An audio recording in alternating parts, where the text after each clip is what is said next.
శ్రీ మహాగణాధిపతయే నమః. శ్రీమాత్రే నమః. మాచిరాజ్ భక్తి ప్రేక్షకులందరికీ నమస్కారం. ఈనాటి దినఫలం కార్యక్రమంలో ముందుగా నేటి పంచాంగ వివరాలు పరిశీలిద్దాం.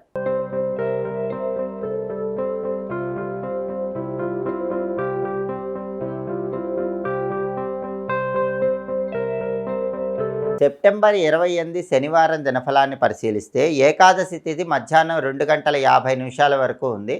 ఆ తర్వాత ద్వాదశి తిథి వచ్చింది. అలాగే ఆశ్లేష నక్షత్రం ఉంది. శనివారం ఆశ్లేష నక్షత్రంతో కలిసి వస్తే మానస యోగం ఉంటుంది.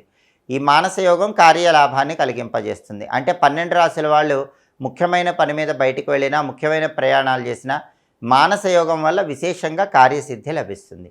అదేవిధంగా రాశిచక్రం చాట్లో గ్రహాల స్టేటస్ తీసుకుంటే శనివారానికి అధిపతైన శని కుంభరాశిలో సొంత ఇంట్లో బలంగా ఉన్నాడు. కాబట్టి 12 రాశుల వాళ్ళు కష్టపడి పనిచేస్తే కష్టానికి తగిన ప్రతిఫలం ఖచ్చితంగా లభిస్తుంది.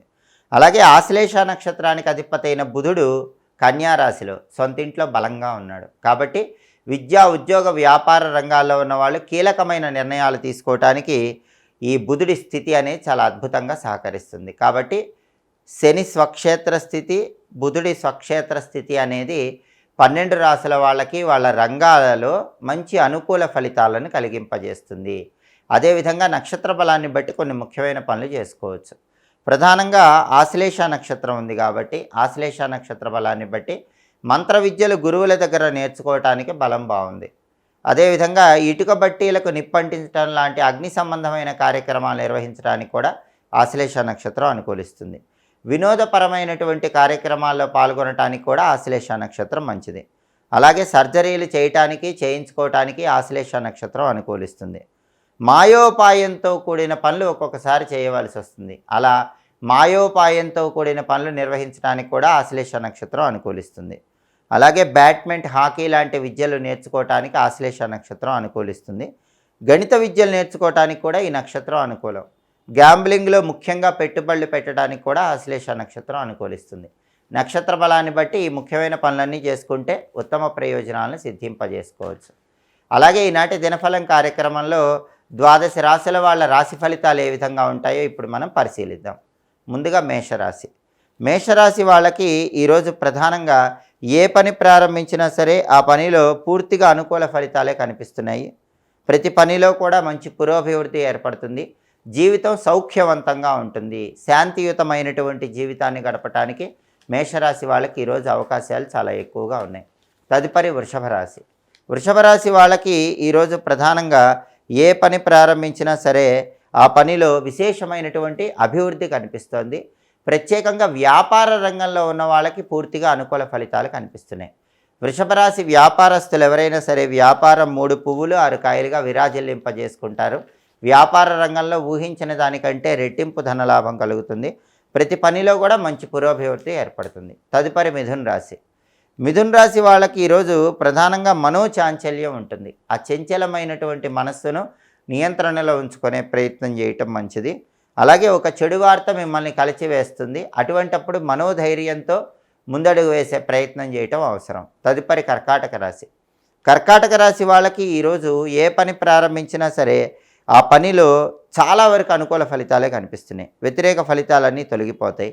ప్రధానంగా ధనలాభం కలిగే సూచనలు కూడా కర్కాటక రాశి వాళ్ళకు ఉన్నాయి. అనేక మార్గాల్లో ధనం సంపాదించడానికి చేసే ప్రయత్నాలు చక్కగా అనుకూలిస్తాయి.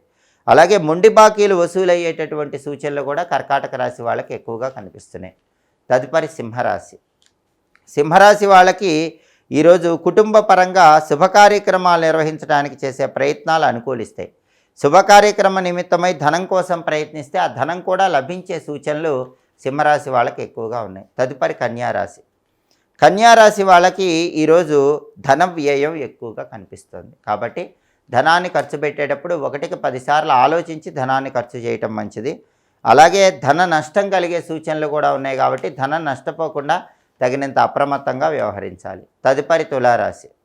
తులారాశి వాళ్ళకి ఈరోజు కుటుంబ జీవితంలో సమస్యలు ప్రారంభమవుతాయి. కుటుంబ సభ్యుల మధ్య విభేదాలు పెరిగే సూచనలు ఎక్కువగా ఉన్నాయి. అలాంటివి జరగకుండా కుటుంబ సభ్యుల మధ్య సానుకూల వాతావరణం పెంపొందింపజేసుకునే ప్రయత్నం చేయాలి. అలాగే సమయస్ఫూర్తితో కుటుంబంలో వ్యవహరిస్తూ మాట్లాడినట్లయితే కుటుంబ సభ్యుల మధ్య వైరాల నుంచి బయటపడవచ్చు. తదుపరి వృశ్చిక రాశి. వృశ్చిక రాశి వాళ్ళకి ఈరోజు ఏ పని ప్రారంభించినా ఆ పనిలో అనుకూల ఫలితాలు కనిపిస్తున్నాయి.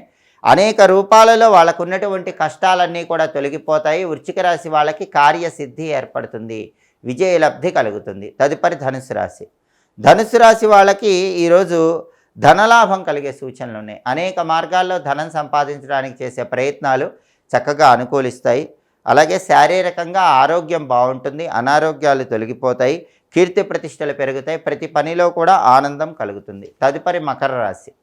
మకర రాశి వాళ్ళకి ఈరోజు వృత్తిపరంగా మంచి పురోభివృద్ధి ఏర్పడుతుంది. వ్యాపార రంగంలో కూడా పురోభివృద్ధి ఉంటుంది. ఉద్యోగ వ్యాపార రంగాల్లో అత్యుత్తమ స్థాయికి ఎదగటానికి చేసే ప్రయత్నాలు మకర రాశి వాళ్ళకి చాలా చక్కగా అనుకూలిస్తాయి. తదుపరి కుంభరాశి. కుంభరాశి వాళ్ళకి ఈరోజు ప్రధానంగా తండ్రి వైపు బంధువులతో కానీ తండ్రితో కానీ గొడవలయ్యే సూచనలు ఉన్నాయి. మాట్లాడేటప్పుడు జాగ్రత్తగా మాట్లాడాలి. అలాగే సోదరులతో కూడా విభేదాలు కలిగే సూచనలు ఉన్నాయి కాబట్టి సోదరులతో వ్యవహరించేటప్పుడు జాగ్రత్తగా వ్యవహరించాలి. ధన నష్టం కలిగే సూచనలు ఉన్నాయి కాబట్టి ధనాన్ని ఖర్చు పెట్టేటప్పుడు 1కి 10 సార్లు ఆలోచించి జాగ్రత్తగా ధనాన్ని ఖర్చు చేయాలి. తదుపరి మీనరాశి. మీనరాశి వాళ్ళకి ఈరోజు వృత్తిపరంగా అనుకూల ఫలితాలు కనిపిస్తున్నాయి. దూర ప్రాంతాలకు ప్రయాణాలు చేస్తారు.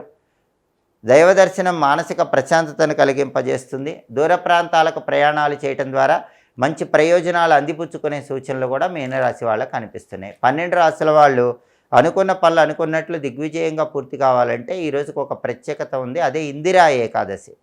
ఈ ఇందిరా ఏకాదశి సందర్భంగా విష్ణుమూర్తి అష్టాక్షరి మంత్రం ఓం నమో నారాయణాయ 21 సార్లు పఠించినట్లయితే ఉత్తమ ఫలితాలు కలుగుతాయి. కాబట్టి ఓం నమో నారాయణాయ ఈ మంత్రం 21 సార్లు చదువుకొని పని మీద బయటికి వెళితే వృత్తి ఉద్యోగ వ్యాపార రంగాల్లో మంచి అత్యున్నత స్థాయిలో రాణించడానికి, అనుకున్న పనులు అనుకున్నట్లు దిగ్విజయంగా పూర్తి చేసుకోవడానికి ఆస్కారం ఎంతగానో ఉంది. అలాగే శనివారం కాబట్టి ఉదయం 6 నుంచి 7 మధ్యలో, మధ్యాహ్నం 1 నుంచి 2 మధ్యలో, రాత్రి 8 నుంచి 9 మధ్యలో శనిహోర ఉంటుంది.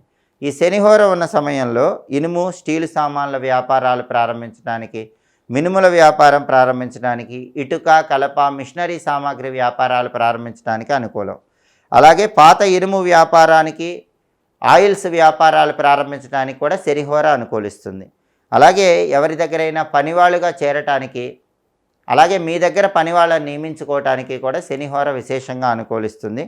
భూములకు సంబంధించి ముఖ్యమైనటువంటి వ్యవహారాలు నిర్వహించడానికి కూడా శనిహోర విశేషంగా సహకరిస్తుంది.